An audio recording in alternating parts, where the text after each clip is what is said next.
Тағы да соғыс министрі. Достар, мейірімділік сәулесін табатын құралды жер бетіне бағыштай отырып, планетаны айнала ұшуды ұйғарды. Зымыран неғұрлым төмендеген сайын жылдамдығын да азайта бастаған. Бір кезде қайдан шыға келгені белгісіз, бір бүйірден екі соғыс ұшағының пайда бола кеткені. Ұшқыр жойғыш ұшақтар екен. Іле кабина ішіндегі радио қабылдағыш сөйлеп қоя берді. Ей, зымырандағылар, кімсіңдер? Не керек сендерге? Сендер біздің елдің әуе кеңістігін бұздыңдар. Саяхатшылар бір-біріне қарап, абыржып қалысты. Аяқ астына не деп жауап қатқандары жөн. Бұлар ойланып үлгергенше, радио қабылдағыштағы қатқыл дауыс қайта саңқылдай жөнелді. Зымырандағылар, неге үндемейсіңдер? Егер жауап қатпасаңдар, дереу атып түсіреміз. Бекен сасқалақтап, Шапағатқа тағы бір қарап алды да, біз Мейірбаннан келе жатыр едік. Біз ол жақтан сәуле табатын құрал алдық. Қазір сәулені іздейміз, деді сасқалақтай сөйлеп. Баланың бір-біріне байланыссыз сөздері ұшақтағылар үшін мүлде түсініксіз болды. Кәне, алдымызға түсіңдер. Біз сендерді заңсыз ұшып жүргендерің үшін тұтқынға аламыз, деді радио қабылдағыштағы дауыс. Жалтақтап Шапағатқа қараған Бекеннің көзінде енді не істейміз деген сұрақ тұрды. Досының көңіліндегі сауалды айтқызбай-ақ ұға қойған көгершіннің бар айтқаны тез сытылып шығайық болды. Бекен ойланып тұрмастан жылдамдатқышты басып қалып еді, зымыран көз ілеспес жылдамдықпен зу ете түсті. Қанша айтқанымен заты ұшақ емес пе? Әлгі екі жойғыш сол жерде қалып қойды. Бұл сол бүлік елінің қарақшылары, деді Шапағат, қауіпті аймақтан ұзаған соң. Жаңа құтылып кетпегенде, бізді сөзсіз құртып жіберетін еді.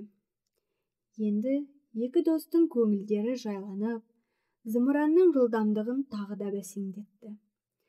Мейірімділік сәулесін тездетіп тауып алайық, деп қояды тағы бір-біріне.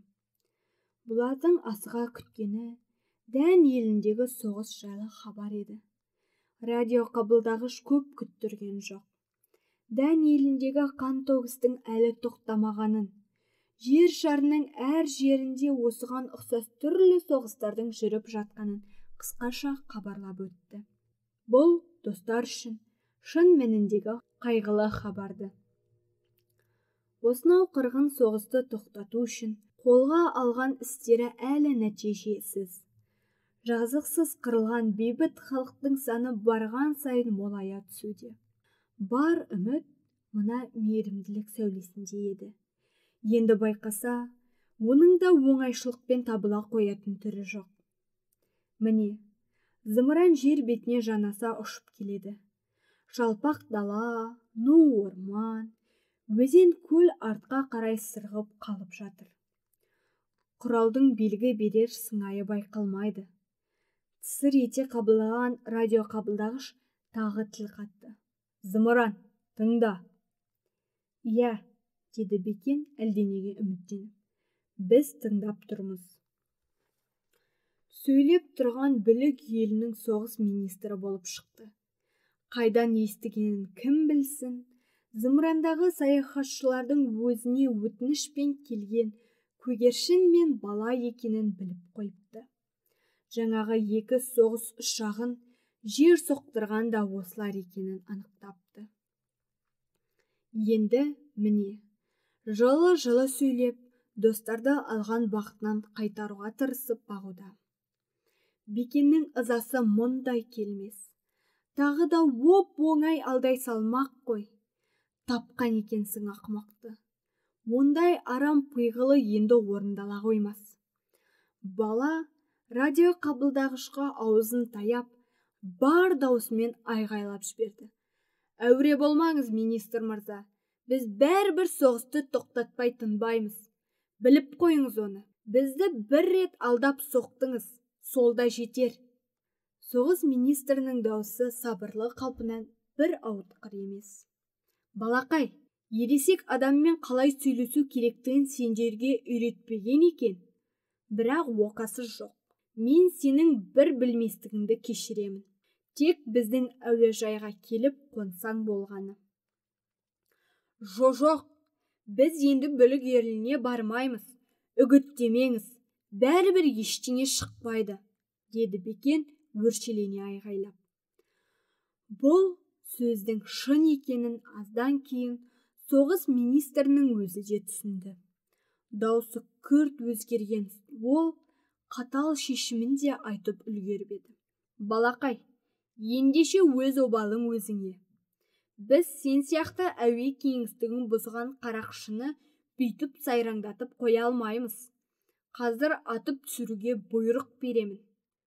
Өзіңіз біліңіз, біз бәрібір сіздің елдің үстінен өтіп кеттік. Оған қам жемей-ақ қой, балақай.